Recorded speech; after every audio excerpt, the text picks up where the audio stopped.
مولانا صاحب آپ سے یہ سوال کرنا ہے میں نے کہ اس وقت علمی محفلیں بھی بہت زیادہ برپا ہو رہی ہیں، گفتگو ہوتی ہے اخبارات میں اور مختلف طریقے سے پروگرامز بھی آ رہے ہیں، لیکن اس میں ایک چیز جو سب سے اہم وہ یہ ہے کہ ایک عام آدمی جو ہے وہ اپنے کردار کا تعین کیسے کرے کہ مجھے کیا کرنا ہے، کیونکہ جب تک ایک شخص خود اس کو احساس نہیں ہوگا کہ میرا کیا فنکشن ہے، اس کو گفتگو سننے کا کوئی فائدہ نہیں ہے۔ سب سے پہلے اس کی تیاری ہونی چاہیے کہ وہ کیا کرے۔ ایسے لوگ جو ملازمت پیشہ ہیں، 12 گھنٹے ڈیوٹی کرتے ہیں یا کاروبار کرتے ہیں یا سرکاری ملازم ہیں، عام سطحی لوگ ہیں، نارمل لوگ ہیں، ان کو کیسے کامیابی دنیا میں یا آخرت میں حاصل ہو سکتی ہے؟ دنیا میں رہتے ہوئے پریشانیاں بھی ہیں اور کنفیوژنز بہت زیادہ ہیں، مسائل ہیں، ان سے وہ کیسے نکلیں اور کیسے اپنی زندگی کو آخرت کے لیے کامیاب کرا سکتے ہیں، اس کے بارے میں ذرا۔ ماشاءاللہ، بہت اچھی بات۔ ایسی جو زندگی یہ کارآمدم محض فلسفیانہ باتوں کا کیا فائدہ؟ جو میرے بھائی نے یہ بات فرمائی نا اور بالکل توجہ دلائی کہ جو کچھ ہم پوچھتے ہیں یا سنتے سناتے ہیں اس سے مقصد یہ ہونا چاہیے کہ ان چیزوں پر عمل کرنا، اپنے میں تبدیلی لانی ہے، کچھ کرنا ہے، کچھ چیزیں چھوڑنی ہیں۔ اگر یہ نہیں تو یہ ساری ورزش فضول ہے، زبان کا ہی ہے یہ دھندا اور کانوں کا چسکا۔ تو اس بارے میں صبح بھی ایک عالم دین میرے پاس آئے تھے کینیا سے، تو دوست ہی اپنے بیٹھے، تو میں نے ان سے کہا کہ جو بات علی طنطاوی نے جو شام کے ایک عالم انہوں نے کہی نا وہ ہم سب کو یاد کرنی چاہیے۔ انہوں نے ایک حکایت کے پیرائے میں سمجھایا کہ اب امت کر کیا رہی ہے، اس لیے کچھ نہیں نتیجہ نکلتا، دعائیں ہو رہی ہیں، امام کعبہ رو رہے ہیں، کوئی اللہ نہیں سنتا۔ ایک مجلس نے سوال کیا لوگوں نے یونیورسٹی میں مجھ سے کہ اتنا مجمع ہوتا حج کا، امام ہوتا اس میں، کوئی ایسا بندہ نہیں کہ اللہ اس کی سنے۔ میں نے کہا اللہ کیوں سنے؟ اللہ کو کیا پڑی آپ کی پارٹی بنے؟ آپ اللہ کا کیا کرتے ہیں؟ رونے سے اللہ کیوں سنے گا؟ تو علی طنطاوی فرماتے ہیں کہ بادشاہ ہو گیا بیمار، بالکل یہ میرے اور آپ پر لاگو ہوتی ہے بات۔ طبیبوں نے کہا کہ بادشاہ سلامت آپ کے لیے جو دوائی تیار ہونی ہے وہ ایک حوض جو ہے نا تالاب دودھ کا بھرا ہونا چاہیے، اس میں دوائی بنے گی۔ اس نے ایک حوض بنوایا اور اعلان کر دیا کہ سب شہر کے لوگ جائیں اور ہر آدمی ایک ایک گلاس دودھ کا اس میں ڈالتا ہے، میں صبح بھرا ہوا دیکھوں گا حوض۔ اب میں کیا نا پہلا دانار دانشور، میں نے کہا سب دودھ ہی ڈالیں گے، چلو میں پانی ڈال دوں تو کیا پتہ چلے گا۔ میں نے پانی ڈالا، آپ گئے، آپ نے بھی کہا لوگ دودھ ڈالیں گے پانی۔ صبح بادشاہ گیا تو میرے بھائیوں وہاں کچی لسی بھی نہیں ملی، پانی۔ کام ہمارا یہ ہے کہ پانی دودھ کوئی نہیں ڈالتا، کرتا کراتا کوئی نہیں، نہ عالم کرتے ہیں نہ عوام کرتے ہیں۔ دعائیں ہیں، سیمینار ہیں، کانفرنسیں ہیں، الحمراء ہوٹل میں ہو رہا ہے، ہواری میں وہ کھا پی رہے ہیں سب، کسی کا ارادہ نہیں کہ کچھ کرنا۔ بھئی آپ نے سنا کہ یہ کام کرو، شروع کرو، جن چیزوں سے روکا گیا وہ چھوڑ دو، توبہ کرو، تو کوئی فائدہ ہوگا نا کہ اس جمعہ میں کوئی۔ حضرت سیدنا عبداللہ بن مسعود رضی اللہ عنہ فرماتے ہیں کہ ہم جب سید عالم سرور کائنات حضرت محمد رسول اللہ سے قرآن پڑھتے تھے تو 10 آیتیں اگر پڑھتے تھے نا آگے سبق نہیں ہوتا تھا۔ 10 آیتوں میں جو کچھ آیا تھا نا کہ یہ کرو، وہ سارے کام شروع کر دیتے تھے، جن سے روکا گیا تھا رک جاتے، جب اس پر عمل پورا ہو جاتا تھا نا پھر اگلی 10 آیتیں شروع ہوتی۔ جب قرآن پورا ہوتا تھا تو علم بھی مکمل ساتھ ہی عمل بھی مکمل۔ لوگ جو تھے نا وہ قرآن بن چکے ہوتے تھے، قرآن کتاب ہوتا تھا، یہ چلتے پھرتے قرآن ہوتے تھے، جن کا اٹھنا بیٹھنا بولنا چلنا قرآن کے سانچے میں۔ اب جب یہ کام نہیں ہوتا،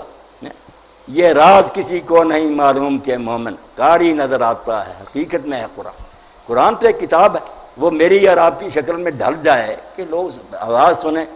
کہا قولوا للناس حسنا، لوگوں سے اچھی بات کا اگر سلوک کرے، فرمایا ایسی طریقے سے پیش آ کہ گردن اکڑی ہوئی نہ ہو۔ قرآن کہتا جاتا وہ بنتے جائیں، لوگ آپ کو دیکھیں تو پھر جیسے ام المومنین سیدہ عائشہ رضی اللہ عنہ فرماتی ہیں کیسی بات ہے، اللہ کے رسول کی اس سے زیادہ کوئی تعریف نہیں، آپ ہزاروں نعتیں بیان کریں کچھ بھی نہیں، ایک ہی جملہ کافی ہے۔ آدمی نے پوچھا کہ ام المومنین رسول اللہ کا کردار کیا تھا، کیا اخلاق تھے آپ کے، چال چل کیریکٹر کیا تھا؟ کہا تم نے قرآن پڑھا؟ اس نے کہا ہاں پڑھا۔ تو ام المومنین رضی اللہ تعالیٰ نے فرمایا کانا خلقہ القرآن، جو قرآن میں بیان ہوا نا یہ سارا حضور کا کردار تھا۔ رسول اللہ کو دیکھ لو چلتا پھرتا قرآن تھا، قرآن پڑھ لو یہ لکھا ہوا محمد تھا، جو آپ میں تھا اس میں بیان ہوا، اسی لیے مولانا ابوالکلام آزاد رحمۃ اللہ علیہ فرماتے ہیں ہم قرآن پڑھتے ہیں، اس میں قصے بھی آتے ہیں، مسائل بھی آتے ہیں، کہانیاں بھی آتی ہیں۔ آدم علیہ السلام سے لے کر ہم نوح اپنے زمانے تک پڑھتے ہیں، وہ کہتے ہیں نام بدلا ہوا پردہ، وہ بات اصل میں محمد کی ہو رہی ہوتی صلی اللہ علیہ وسلم، سارا قصہ تو آپ کا ہی ہوتا، آپ پر وہی گزری جو نوح علیہ السلام پر گزری، جو موسیٰ علیہ السلام پر۔ اس لیے قرآن کے مطابق ڈلے۔ بالکل ٹھیک کہا بھائی نے کہ بدلنا نہیں اگر تو یہ سارا کاروبار بیکار ہے، فضول ورزش ہے، کوئی نفع نہیں ہوگا، اللہ کے ہاں کوئی اجر نہیں ملے۔ باقی جو ہے نا کہ ایک آدمی کس طرح گزارا کرے، تو پہلے بھی بات ہوئی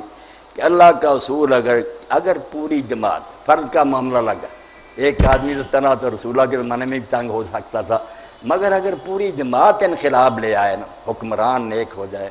ملک کا دستور قرآن و سنت ہو جائے، امیر لوگ نے سمجھ لے کہ ہمارے مال ہمارے نہیں ہیں، امانت ہے، اور ہمارے بھائی جو تنگ رست ہے ان کا حق ہے، ان تک ہم نے پہنچانا، احسان نہیں، اپنی ضرورت سے جو زائد ہے ان کا ہے،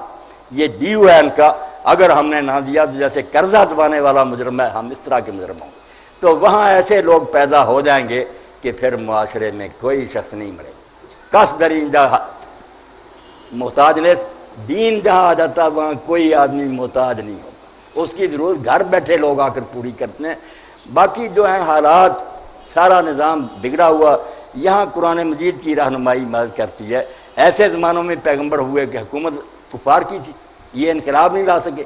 وہاں پھر قرآن مجید نے کہا کہ بندہ مومن جو نا اس کو دین میں عقیدہ تقدیر پر ایمان رکھنا چاہیے کہ جو کچھ ہو رہا ہے نا اللہ کی نگاہ میں ہے، اللہ تو اس سے بے خبر نہیں ہے، وہ تیرے حالات کو جانتا ہے۔ اگر مشکلات میں تو مبتلا ہے نا تو یہ چند روزہ زندگی حوصلے اور صبر سے گزار، اپنی عزت رابرو نہ برباد کرنا۔ غیرت ہے بڑی چیز جہان تگ و دو میں، ایک کنگال بھی نہ ہو مگر خوددار ہو، کسی کے سامنے ہاتھ نہیں پھیلاتا۔ غیرت ہے بڑی چیز جہان تگ و دو میں، پہناتی ہے درویش کو تاج سر دارا۔ ایک کنگال بھی بادشاہوں سے بڑھ سکتا ہے، جھکتا نہیں، ایک امیر ہو کر بھی کتے کی طرح ان کے پاؤں چاٹتا پھرے گا، وہ محتاج سمجھتا ہے۔ تو قرآن یہ کہہ دیتا اس کو اگر معاشرہ نہیں ٹھیک، یہ لوگ حقوق نہیں دیتے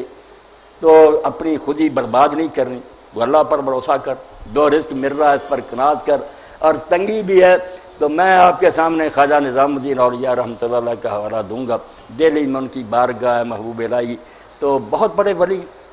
تو بادشاہوں کا بھی زمانہ تھا، بڑے بڑے بادشاہ چاہتے تھے کہ ہم سے کوئی یہ لیں، آپ نے کبھی نہیں ان سے کچھ مانگا، اور گھر میں حال یہ تھا کبھی فاقہ ہو جاتا، کبھی روٹی ہوتی، اماں ہی تھی وارث بہت ہو گئے، تو گھر میں حضرت خواجہ نظام الدین رحمۃ اللہ علیہ آتے، تو جس دن فاقہ ہوتا نا، اماں کا ایک محاورہ تھا،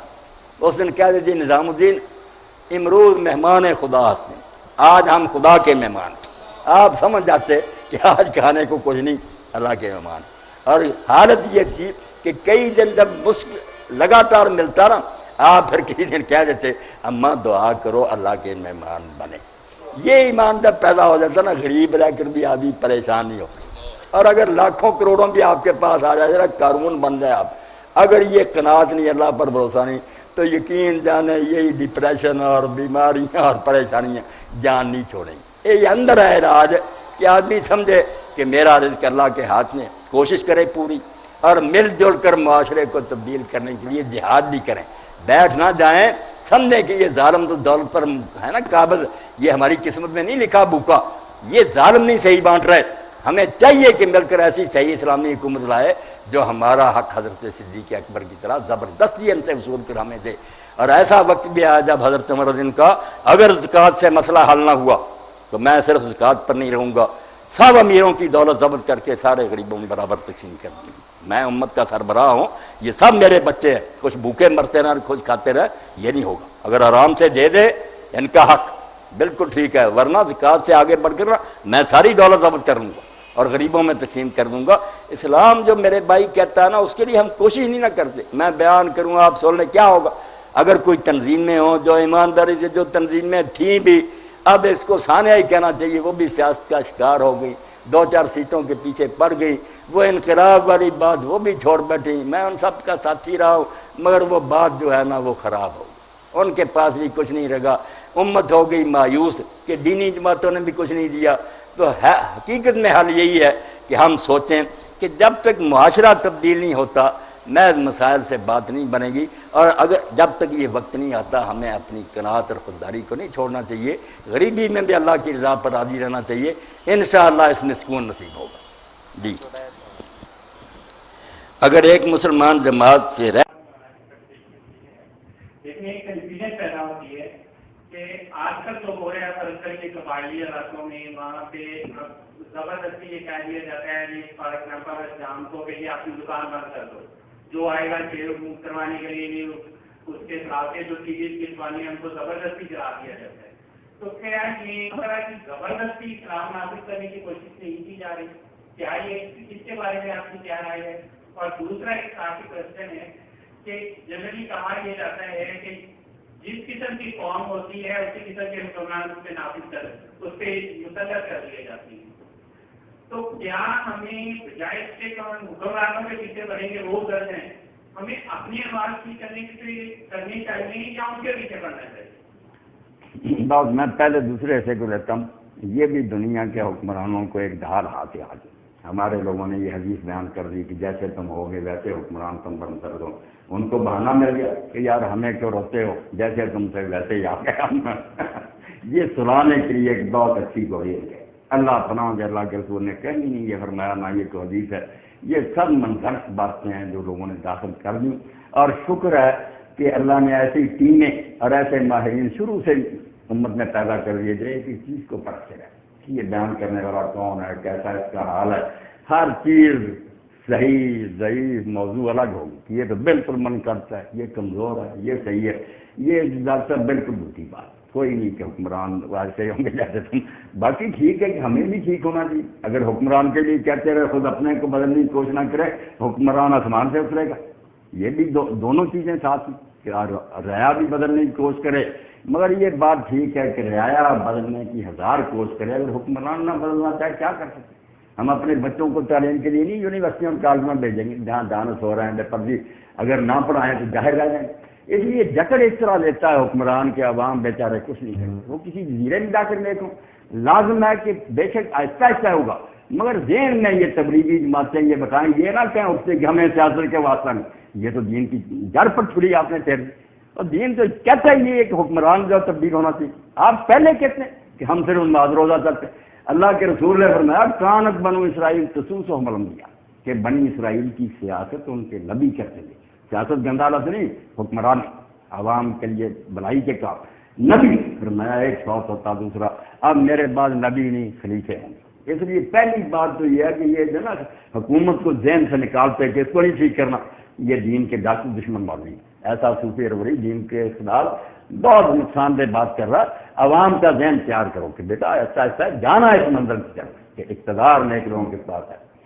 یہ بات۔ دوسری بات کیا پوچھی آپ نے، وہ سختی،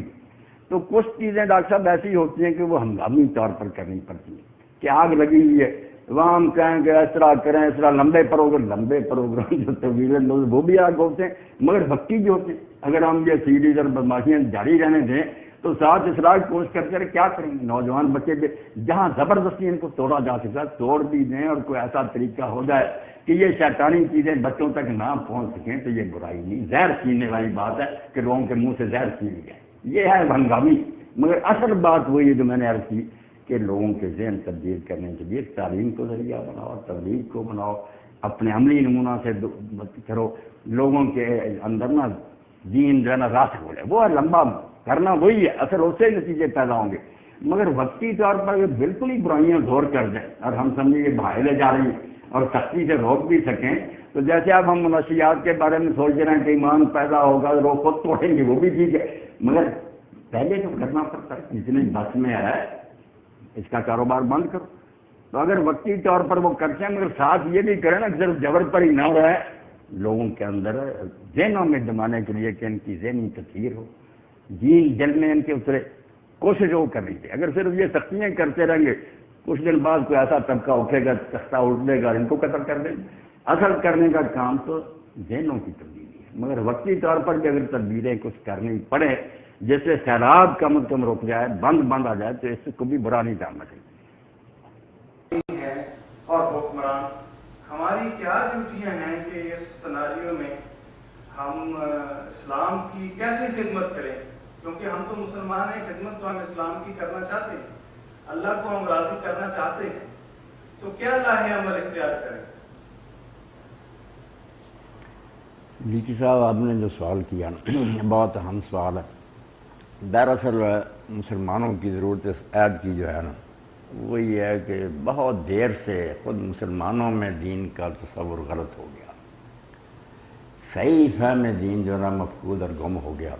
جنہیں ہم دین کے عالم کہتے ہیں وہ بھی دین کا وہ تصور نہیں رکھتے جو قرآن و حدیث میں ہے۔ ہم نے اس کو ایک صوفی ازم اور یا یہود اور نصارہ کی طرح نا ایک ریلیجین سمجھ لیا کہ ایک پنتھ ہے، مذہب ہے۔ آپ حیران ہوں گے کہ مذہب کا لفظی قرآن اور سنت میں نہیں آیا، بالکل اللہ نے اس کو ٹچ نہیں کیا، کہیں نہیں کہا کہ اسلام جو ہے نا یہ مذہب ہے، ہمیشہ دین کا ذکر کیا۔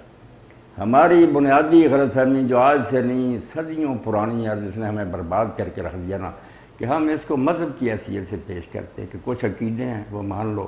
کچھ اخلاقیات ہیں وہ اپنے اندر پیدا کر لو، کچھ رسمیں ہیں وہ ادا کر لو، اس کے بعد آپ پوری زندگی میں آزاد ہیں، جیسے چاہے حکومت چلائیں، جیسے چاہے خرید و فروخت کریں، جس طرح چاہے شادی بیاہ کریں، ساری زندگی کے معاملات جو ہے نا پھر آزاد ہے۔ دین و دنیا دو خانے بنا لی۔ حالانکہ آپ سارے اہل علم حضرات نے اس سے بڑی گمراہی دین کے نقطہ نظر سے کوئی نہیں۔ اسلام دین ہے، یہ مذہب نہیں ہے، بلکہ یقین جانیں قرآن آیا ہی مذہب کے مقابلہ میں ایک چیلنج کہ مذہب کو دنیا سے ناپید کرنا ہے، کہ عبادت خانے میں جا کر اللہ کو یاد کرو اور باہر نکلتے آزاد ہو، جیسے چاہے آزاد نہیں گزارو۔ دین اس کا دشمن ہے۔ دین ہے کہ پوری زندگی آپ کو اللہ کے حوالہ کرنی ہوگی، یا شیطان کے بندے ہیں یا ادخلوا فی السلم کافہ، پورے کے پورے۔ آپ یونیورسٹی میں لیکچر دے رہے ہیں، استاد ہیں، طالب علم ہیں، عدالت میں آپ جج ہیں، گواہ پیش ہو رہے ہیں، جہاں جہاں ہے نا پوری زندگی ان ضوابط کے تحت گزارنی ہے جو اللہ رسول نے نازل کی ہے۔ یہ ہے دین۔ اور اگر دو حصے بنا لیے جائیں، سیکولرزم کوئی مذہب کا مخالف نہیں ہوتا، یہی کہتا ہے کہ زندگی آزاد ہے مذہب سے، صرف گرجے میں اور مسجد میں جا کر تم اللہ کو یاد کر لو، باقی معاملات میں دخل نہ دو۔ ہم جب بات کرتے ہیں ہمارے ذہن میں جب سے ملوکیت آئی اس سے خود ہمارے مسلمانوں نے ہمیں یہ سبق دے دیا کہ بس مسجد میں اللہ اللہ کرنا تو کرو، حکومت کے بارے میں کوئی بات نہ کرو۔ یہ آپ نے جو دعا بتائی نا نیک آدمی کی، بالکل ٹھیک ہے کہ حکمران اور علماء یہ دونوں سلاطین اور امراء جیسے کہتے ہیں نا حضرت عبداللہ ابن مبارک کہ ہر افسر الدین الا الملوک و احبار و صوائم و رہبان۔ دین کا برباد ہوتا جب حاکم بگڑ جاتے، جب علماء اور درویش بگڑ جاتے ہیں، دونوں قائد ہوتے ہیں امت کے، یہ ذہنی قیادت کر رہے ہوتے ہیں، دین سکھاتے ہیں علماء اور مشائخ، ادھر وہ اقتدار ان کے قبضہ میں۔ آپ دیکھیں ڈرائیونگ سیٹ پر ہی غلط آدمی بیٹھ جائیں تو سارے لوگ دعا کرتے رہیں کہ مکہ پہنچے، وہ گنگا کو لے جا رہا، گنگا ہی جائیں گے آپ، نظام تعلیم اس کے قبضہ میں، عدالتیں اس کی، فوج پولیس اس کی، کیا کریں گے آپ؟ اور اب تو میڈیا اور سارے ذرائع بھی ان کے ہاتھ میں آ گئے۔ اس لیے جب تک یہ فہم درست نہ ہوگا کہ دین اسلام کو مذہب سمجھ کر آپ اس پر کوئی بات نہ کریں، نہ اس پر سوال کریں، نہ پڑھیں، اس کو دین سمجھ کرنا، پورا جو نظام ہے اس کا سسٹم، اس کو سمجھنے کی کوشش کریں، پھر ہر بات سمجھ میں آئے گی۔ ورنہ آپ قدم قدم پر ٹھٹک کر کھڑے ہوں گے، کبھی وہ مسئلہ نہیں سمجھ آئے گا، کبھی وہ۔ مشین کے سارے پرزے سیٹ ہو نا مشین میں تو سمجھ آ جاتی کہ یہ پرزہ یہاں کیوں ہے۔ اگر الگ الگ ایک ایک پرزے پر بحث کرتے رہیں پھر کبھی چار شادیاں نہیں سمجھ آئے گی، کبھی جہاد نہیں سمجھ آئے گا، مشین نہیں نہ سامنے، نظام نہیں، الگ الگ پرزے ہیں، اس سے کام نہیں چلے گا۔ تو پہلی بات تو یہ ہے کہ اسلام کے بارے میں یہ تصور جو ہے نا مسلمانوں کا کسی طرح درست ہونا چاہیے کہ یہ اللہ کا نازل کیا وے آف سسٹم ہے، ضابطہ حیات ہے، یہ کوئی دھرم اور پنتھ نہیں ہے کہ آپ تھوڑی دیر اللہ کے بندے بن جائیں۔ ابھی میرے سامنے ڈاکٹر سرور صاحب کچھ باتیں کر رہے تھے، میں چاہتا ہوں کہ اس کے بارے میں دو چار باتیں کہہ دوں کیونکہ اس سے غلط فہمی پیدا ہو سکتی ہے۔ ایک تو ہمارے ہاں ذکر الہی کا تصور یہ ہو گیا کہ اللہ کا ذکر کرو، باقی قرآن بھرا ہوا، رسالت مآب علیہ السلام کی حدیث بڑھی ہے، آپ سمجھ لیں کہ ذکر کے بغیر دین ایسے ہی ہے جیسے جسم سے جان نکل جائے، اللہ یاد نہیں رہا تو پھر کیا ہوگا۔ مگر اللہ کی یاد کا مفہوم یہ رہ گیا کہ ہم کہیں بیٹھ کر تھوڑی دیر کے لیے کوئی تسبیح گردانے، کچھ کلمے پڑھیں، اس سے کام ہو گیا خراب۔ جس ذکر پر اتنا زور دیا گیا نا، اس کے لیے میں صرف ایک حوالہ دوں گا حضرت امام جعفر صادق علیہ السلام کا کہ آپ نے فرمایا اللہ نے سب سے بڑا فرض جو اپنے بندوں پر عائد کیا ہے وہ اپنا ذکر ہے، اور ساتھ ہی کہا ذکر سے میری مراد سبحان اللہ والحمدللہ ولا الہ الا اللہ واللہ اکبر پڑھنا نہیں، اگر کہ بھی ذکر میں شامل ہے، ذکر لسانی میں آتا، مگر میں نے جو کہا نا کہ سب سے بڑا فرض، امام صاحب فرماتے ہیں میری مراد یہ نہیں، اصل میں جو فرض ہر حال میں آ جائے 24 گھنٹے، وہ یہ ہے کہ جب آپ کے سامنے حلال و حرام کا معاملہ ہے کہ یہ کام کرنا یا نہیں، اس وقت دیکھو کہ اللہ اس بارے میں کیا فرماتا، اگر کہتا کر لو کرو، اگر روکتا ہے رک دو، یہ ہے اللہ کا ذکر جو زبان ہلائے بغیر 24 گھنٹے کرنا، جو یہ کرے گا سمجھیں گے اسے اللہ یاد ہے، اور اگر وہ حرام کھا رہا ہے، اپنے منصب کے فرائض ادا نہیں کر رہا، ہر بے ایمانی کر رہا اور زبان سے پڑھتا جاتا اللہم صلی علی محمد، تو یہ ذکر کے ساتھ بالکل مذاق و ٹھٹا۔ ذکر یہی ہے کہ دل میں جمع ہوا نام خدا کا ایسے جپنا جیوں چت ناری گاگر۔ عورتیں گھڑے لے کر چلی جاتی تھی کنووں پر یا نہروں پر پرانے زمانے میں، ایک کے اوپر 2 گھڑے 3 گھڑے، گاگریں کہتے، پانی لے کر آتی، اب وہ آپس میں اٹکیلیاں کر دیا ہے، خوش طبی کر دیا ہے، مگر خیال گھڑے میں ہوتا ہے کہ ٹوٹ نہ جائے، اس لیے زبان ہلائے نہ ہے، نام خدا کا ایسے جپنا جیوں چت ناری گاگر، جیسے عورت کا خیال ہے کہ گھڑا سنبھال کر، اسی طرح کے کسی معاملے سے میں غلط کام نہ ہو جائے، ورنہ اللہ کی عدالت میں کیا جواب۔ ایک تو ذکر کے بارے میں یہ بات ہونی، دوسرا یہ حدیث پاک جو سرور صاحب نے بیان فرمائی نا کہ میں اپنے بندے کے حسن ظن کے مطابق اس سے سلوک کروں، اس کا بھی غلط مفہوم لے لیا کہ میں اللہ کو ممکن آنکھ سمجھ لوں، اللہ میرے لیے ماں سے زیادہ مہربان ہے، مجھے چھوڑ دے، بدماشیاں کرتا، کسی نے سمجھ لیا سخت ہے اس کے ساتھ، بالکل حدیث پاک کی تحریف۔ فرمایا انا عند حسن ظن عبدی بی، میرا بندہ میرے بارے میں جو نیک گمان رکھتا ہے، برے گمان کی بات نہیں کہ برائیاں کرے اور سمجھ لے اللہ معاف کرنے والا، نیک گمان کہ اگر وہ ایک پائی دے رہا سمجھے اللہ تعالیٰ اس کی میں ہزاروں گنا مجھے بدلا دے گا۔ یہ اللہ کہتا ہے جتنا اس نے حسن ظن کیا نا، نیک گمان کہ اللہ اتنا انعام دے گا، میں باقی اتنا، یہ نیکیوں کی بات کہ نیکی کرتے ہوئے ایک رکعت کی نماز پڑھتا سمجھا اللہ تعالیٰ مجھے اس پر جنت کا یہ مقام دے گا، اللہ کہتا میں اس کی توقع سے زیادہ دوں۔ برائیوں کے بارے میں اس حدیث کا کوئی تعلق نہیں کہ لوگ برائیاں کریں اور سمجھ رہے ہیں کہ اللہ ٹھیک ہے ہماری مرضی کے مطابق ڈال دے گا، اللہ نہ ہوا وہ تو مرغے باد نما ہو کہ جدھر کو ہوا چلی ادھر کو چل گئے۔ اور اللہ کے بارے میں یہ جو ہے نا کہ وہ ماں سے زیادہ مہربان ہے، 100 یا 70 کہنا بالکل غلط بات ہے، کروڑوں بھی ہوئے ساری جہان کی ماں، اللہ تعالیٰ محدود ہے، کوئی حد نہیں ہے اس کی، مگر وہاں بھی یہ بات غلط ہے، ماں جذبات کی محکوم ہے، اس کا جو بچے کو تکلیف ہوتی ماں کو تکلیف محسوس، اللہ تو بالکل ان چیزوں سے پاک، کوئی شاید اسے تکلیف نہیں دیتی، اس لیے آگ میں جائیں گے تو جاتے رہے۔ ماں والی بات بھی غلط کہتے ہیں کہ جو کرتے ہیں ماں کی طرح اللہ چھوڑ دے گا۔ یہ بھی سوچ لیں کہ اللہ کے رسول علیہ السلام سفر میں تھے، ایک عورت کو پتہ چلا کہ یہ تو اللہ کے رسول کا قافلہ تھی، مسلمان ہی دیہات میں بچہ دے کر آ گئی، اس نے کہا اللہ کے رسول میں اس بچے کو اپنے پاس بٹھاتی ہوں، چولہا جلاتی ہوں، ذرا آگ تیز ہوتی نا میں فوراً دور کر رہی، تو کیا اللہ اپنے بندوں پر اتنا زیادہ مہربانی کی تھی؟ ماں بچے بات ٹھیک تھی، اس ماں کے دلوں میں رحم اللہ نے پیدا کیا، اللہ تو بہت رحم کا۔ حضور نے کافی دیر تک سر جھکایا، روتے رہے۔ اب مسئلہ کلیئر کرنا کہ ماں کی محبت بھی اپنی جگہ، اجل بھی اپنی جگہ، آپ نے فرمایا ماں ٹھیک ہے، ان اللہ لا یعذب من عبادہ الا المارد المتمرد، اللہ اپنے بندوں میں سے کسی کو عذاب نہیں کرنا چاہتا، اس کو کیا فائدہ، مگر سوائے ان کے جو ضد کریں اور سرکشی پر اڑے رہیں، ان کو اگر سزا نہ دی جائے تو اللہ کا عدل تباہ کرنا۔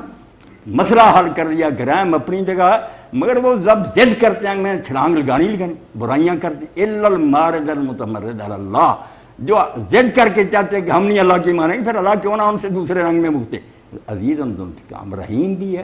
غالب پر بدلا لینا، یہ درمیان میں کچھ باتیں ہیں تو دین کا جو صحیح تصور نا، جتنی احادیث اور باتیں غلط مشہور ہو گئی نا، جس کی وجہ سے لوگ سمجھ رہے جو جی چاہ کرتے رہو چھوٹ جائیں گے، غلط بات ہے۔ اللہ تعالیٰ ذرے ذرے کا حساب کرے گا۔ دنیا میں موقع ہے کہ ہم یہاں بعض آ جائیں، ٹھیک ہے، 100 قتل بھی کیا ہو کوئی بات نہیں، مگر اگر کوئی مارد متمرد اللہ ہوگا پھر اصرار کر کے ڈٹ کر چلا جائے گا دنیا سے گناہ کرتا، کوئی دین اس کے لیے گنجائش نہیں، بالکل رائی گنجائش نہیں، پھر عدل کا مظاہرہ ہوگا، من یعمل مثقال ذرۃ خیرا یرہ ومن یعمل مثقال ذرۃ شرا۔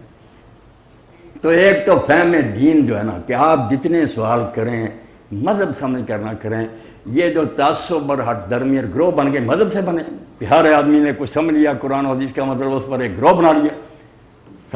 شجر ہے پھر کار آئی، اب بھی آگ لگی،